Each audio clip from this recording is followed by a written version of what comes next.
like we've established, I think, through what we'll call trial and error, that if you want to get better at golf, you do actually have to play golf. And I'm in shock to my fucking core. That's the case, but it seems to be. But I think that's kind of par for the course. You know, it's kind of part of the journey, you know, like anything in life, if you want to be good at it, you've got to invest time in it, but you don't necessarily have as much time to invest as you would like. Driver day. Yeah, it's certainly driving as a category. Like wedging's really important. Sure. To have a good short game is important. Long irons is crucial.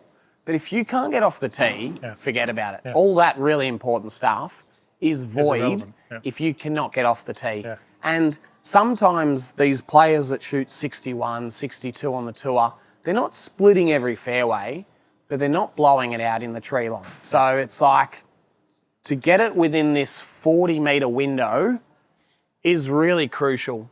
So that's 40 metres across? Correct, yeah. That's a 40-metre wide fairway, which is typically Melbourne conditions. Yep. Let's say if you can give yourself 10 metres either side, you've got 60 metres before you're in the junk. Yep. So very important that we can have a driving strategy and technique to enable the drives to stay within 40 metres for the most part, because that sets up great scoring opportunities.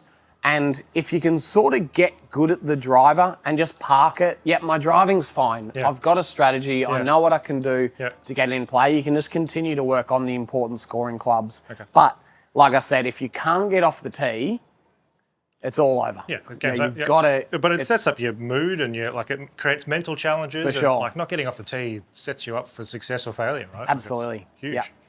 All right, 5 drives for you to say, hey, Sean, you're terrible. Wouldn't be for the first time I've said that, but we'll see how we go. I might have you saying that a few times on camera. Tuesday nights are league night at 5 iron. So you're in a team of 2, but you're playing head-to-head against a person on the other team. Stroke play. I haven't... all this improvement has happened since the last season ended and this season started in that 4-week gap. So I actually haven't played a hole of golf on TrackMan since then. So my TrackMan handicap hasn't changed in the last 4 weeks, which means tonight I should win if I'm not still shit at golf, but I mean, I could still be shit at golf. So my back's really sore. I'm making excuses now in case I don't win. Take from that what you will.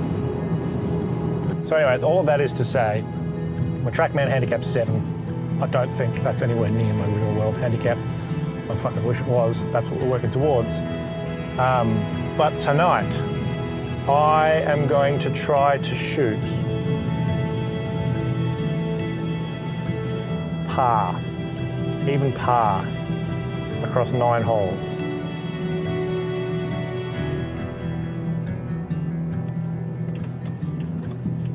Just going to do a quick U-bang and plonk us in over here.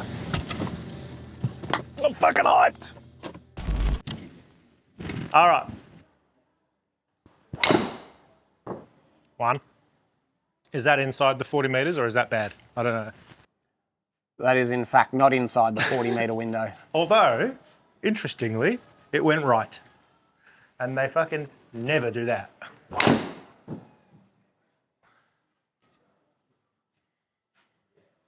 2 in a row. I've just told you they never go right. And now... We've got a sample size here. We're missing too many fairways, okay? We've hit one. It makes me think that running at 100 miles an hour is too risky. Yep. Okay, so it's plenty of speed. It's going to get the ball, hitting a short iron into most greens, but If you can't give me a half dozen inside the 40 at that speed, it's got to drop. Got to bring it back. It really is as straightforward as that. So probably going to drop down to a 90, 10% less. I think you're only going to lose a short amount of distance because your ball is curving. It's wiping out distance. So if we drop to 90 miles an hour, but hit the ball straighter, more efficiently, it's going to be the same distance. So, and 90 miles an hour, I guarantee is going to feel like 60 miles an hour. Dropping 10% seems like a lot, but the distance isn't going to vary too much. So if you're going above 90, you're flipping a coin if it's going to get in play or not. So I think as a baseline swing, this is sort of like a tennis player. If you don't get the first serve in, if you don't get the second serve in, the point's over. So what is your speed? What is your technique for your second serve? The first serve's a lot of fun. It's a free hit. And that might be a par 5 or a hole with pretty wide open space. It's a free hit. Go your hardest. If you spray it, it's not going to be too bad. But if you nail it, you can really kill the hole. But there's a lot of holes out there where you've got to play your second serve, dangerous, right? which is about 90 miles an hour. So we've just finished night 1 of league at 5-iron. First round of golf, sim golf, since I started this journey. And it started fucking hot.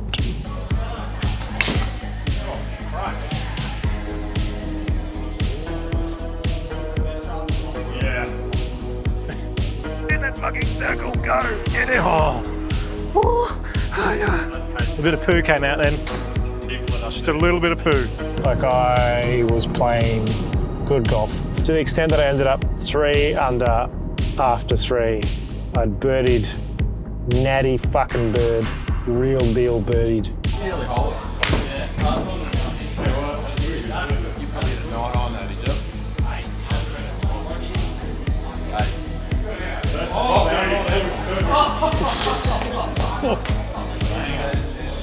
Jesus. I was in good shape, but then the wheels just fell off. Oh boy.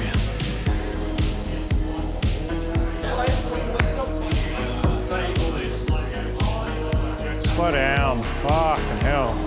Wowzers. Such a disappointing finish.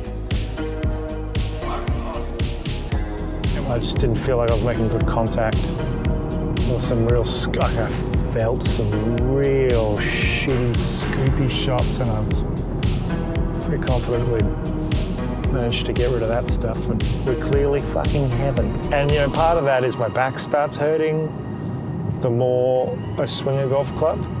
But also, you know, I really think that there's an element of this is when you go to a simulator to practice golf, you hit a shot and you get instant feedback, and if you didn't like it, you hit the same shot again, trying to correct the thing that you didn't like on the shot you just hit. And you might hit, you know, 10 or 15 of those shots and go, okay, yeah, I feel what I'm looking for there. And obviously in a round of golf, you don't get that. So we are driving home, pondering. But Jack said at the start of this fucking adventure, the difference between people who get good and don't is the people who put in the work. So let's go put in some work.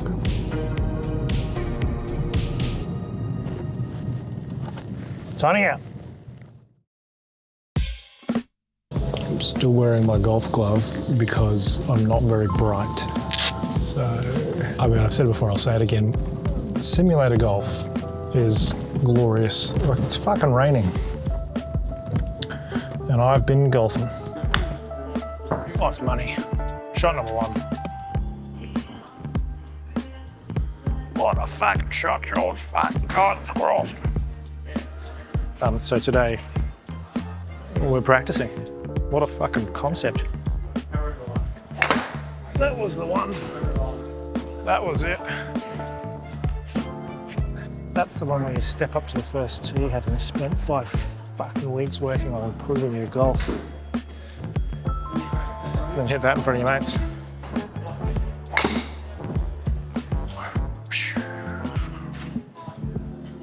tell you, if you could just get that locked down and repeatable. 207 metres on the fairway for a shit golfer is fucking delightful.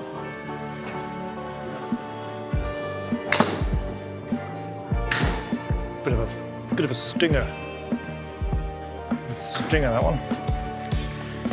And not 210. And not really on the fairway either, if I'm honest.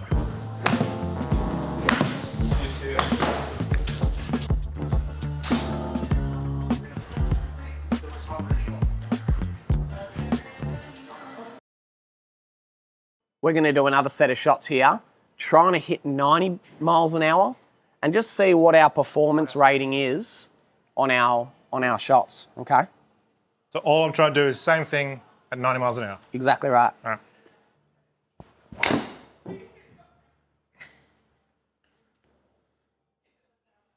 Hello. How slow did that feel? That felt really fucking slow. Yeah.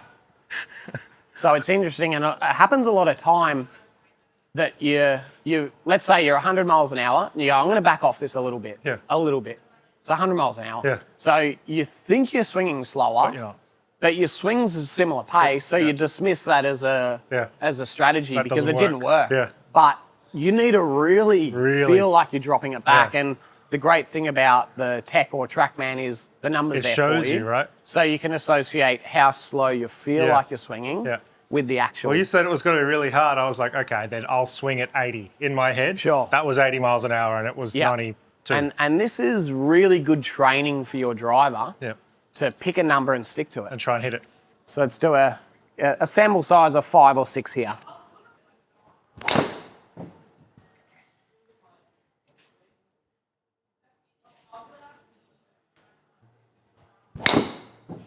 Too slow, maybe.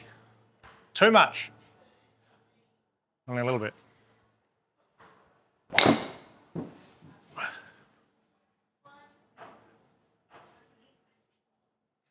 .86. So doing a good job. A lot of people do struggle with that ability to actually slow down. So doing a good job.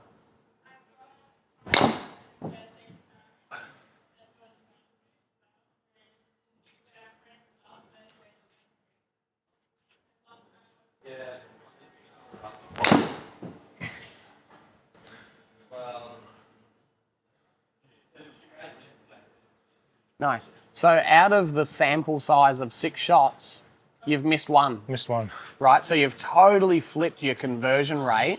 We've taken off a bit of distance, no doubt. Yep. But the ball's in play. Yeah. So it sounds so simple, and if you come in for a golf lesson, it's like a bit of a buzzkill. Just swing a bit slower. But Sounds easy. If you think about it, you just got to think about it differently, right? It's not a buzzkill when you go, instead of 1 being in the fairway out of 7, you've got 6. That's not a fucking buzzkill, Exactly man. right. So yeah, you were just going that little bit too red line in your speed. Yeah. Things just move around a bit too much. So I want your 90 to be this sort of controlled, high conversion rate of balls inside this 40-metre window. Yeah. And then if the hole suggests that, hey, another 30 metres could be a really good advantage on this hole, that's when you can take a bit more risk. But just to stay in your lane a little bit is really important. Like I think that's a good sample size to show what we're looking to achieve off the tee. But certainly from a technical point of view, there's an area for improvement. So this is the current driving technique, and when we see it done really well, the players on the downswing get into this position where the right arm's really connected to the body, and it's body rotation that squares everything up. The right arm is staying pretty quiet through to impact, enabling the face to stay very square. One of the errors at play here is late in the swing, that right arm throws out a little bit. It generally closes the face too early, but it can sort of just throw a bit of chaos into the downswing. So, look, if we look to there, you're in bloody good position. The pitch of the shaft, the arm positioning, it all looks really good. But that ability to stay connected and rotate versus just sort of throw it a little bit is a big difference. Yeah.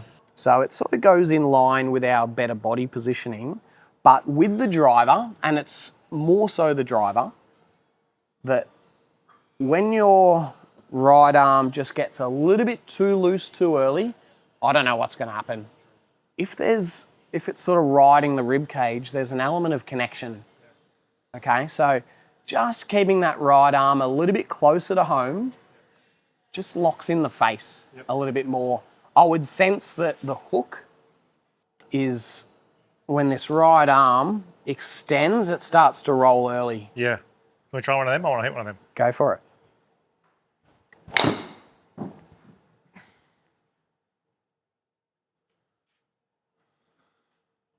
So I'm encouraging, as that right arm stays a bit closer to home through the downswing, your body rotation is going to speed up. Right? Yeah. Because if you don't quite rotate the body enough, you just leave it open. Yep. So there's that. When you get to the top and you start to move down, you're going to rely on a throw of the arms to square it up. Yep. And there's huge risk associated with that. Mm-hmm. It can go a little bit faster, but too much risk to warrant. So yeah, that's where we are at impact, where the arm's a bit disconnected, not a lot of body rotation. What we're working on here is more rotation, right arm a bit closer to home. So you can see at this impact position here, the right arm's more connected, so that right arm angle is greater. I can see the left calf, I can see the left glute, see more of your back. So you've rotated well. That's telling me the face is more stable. And you can see through the ball, that's a very clean strike line. That right arm's not flipping and rolling as much versus staying connected. Very good improvement. That's really good. You love to see it. Yeah, it's really good, but just structurally, the way the face is moving, like if we had like a phantom camera. Yeah, super slow, here, and you could see the rate of closure of the face, you'd be like, oh wow. Yeah. There's no way I'm going to square that up. Yeah. It's just It's too fast. luck. Yeah. Versus there is really good. Yeah. Okay, Jack's gone. Well, he's not gone, he's just over there. But I'm sure he won't mind if I just try and just gently just wind it up a bit because I'm a fucking idiot.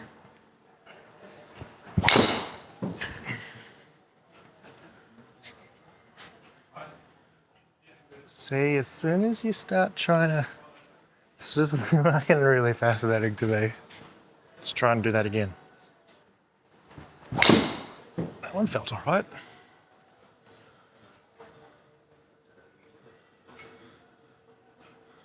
I mean, part of me is like, fuck, Sean, you're like 6'5". It's 6'4.5". But, you know, who's counting? You should be fucking carrying the ball further than 197.3 metres with a driver. And then the other part of it is like, yeah, but it's like on the fucking centre line in the middle of the fairway. So, let's lose the fucking ego, mate.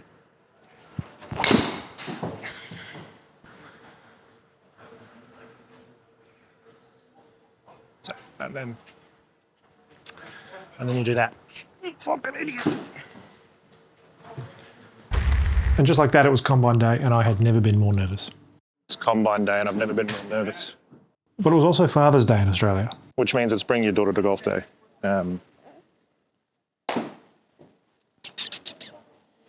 I didn't get off to the best start in this Combine. That's a really pretty rough start. Shake it off. The words of the great philosopher Swift. Shake it off. I don't know the rest of the lyrics though, so that's the only one I've got. But pretty quickly, shots were going well.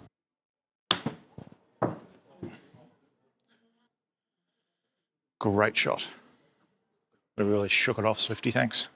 Look, I'm not going to show you all of them because it's fucking boring. But just in case you're not super familiar with the Combine, it's 60 shots at different distances and it gives you a score out of 100 for each shot you take. Now, the important thing to look at here is the current average score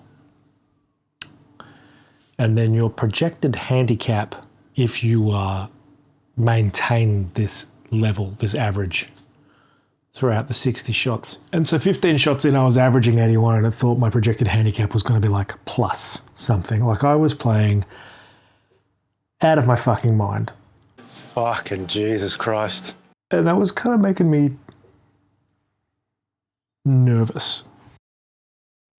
I don't think I've ever had like doing so well that I need to focus on not thinking about how well I'm doing.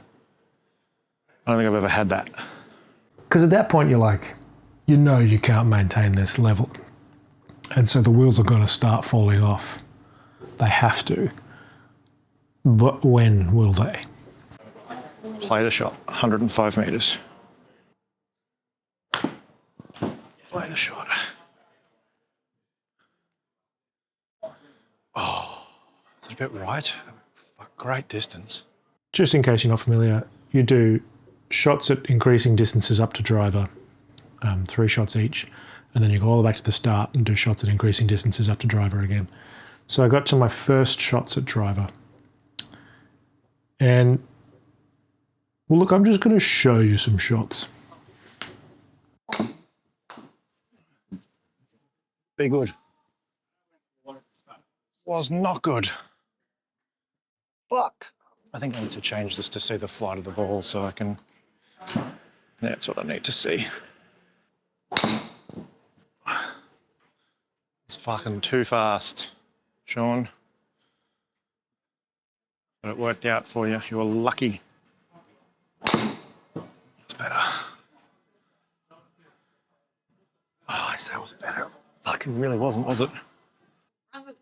Just in case you've missed it, the distance that it's telling me to hit there says 55 metres on the screen, fucking fairly clearly. My baby's upset. Oh, it's 0. And the club that I've hit is a fucking driver. In what world is that 0? It's 190 metres. It's 3 shots at each target. I've hit driver 4 times.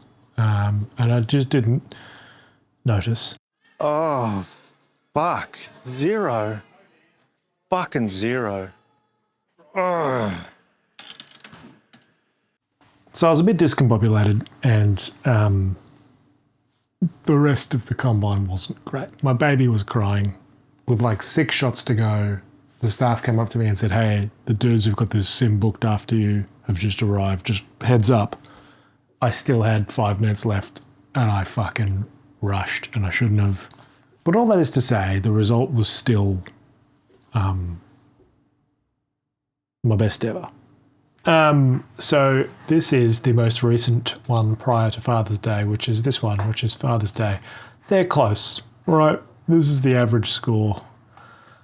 This is the projected handicap based on your score. Your estimated handicap was calculated according to your test results and based on thousands of test results from other players. Thanks, TrackMan. The interesting thing here is that, like, while it's a good result, it's not really a good result because last week's was pretty consistent, right? Like, I was striking the ball reasonably well, particularly in these longer irons where, traditionally I don't. My drive was trash.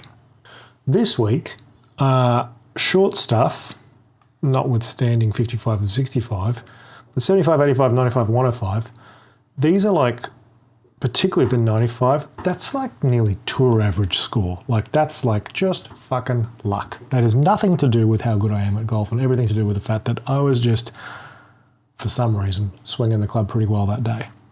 The drive was all right, and overall we've improved by a fucking beanstick because of stupidity, but we have improved. But like I said earlier, I think my main takeaway from this is that I need to get out on course, and so I'm going to organise that with Jack. And then next week we'll do 18 holes at Brighton, which is where I scored my best ever round off bogey golf, and we'll see if we can beat that. And I'm fucking nervous. Pretty fucking nervous, honest. All right, that's me. That's all I've got.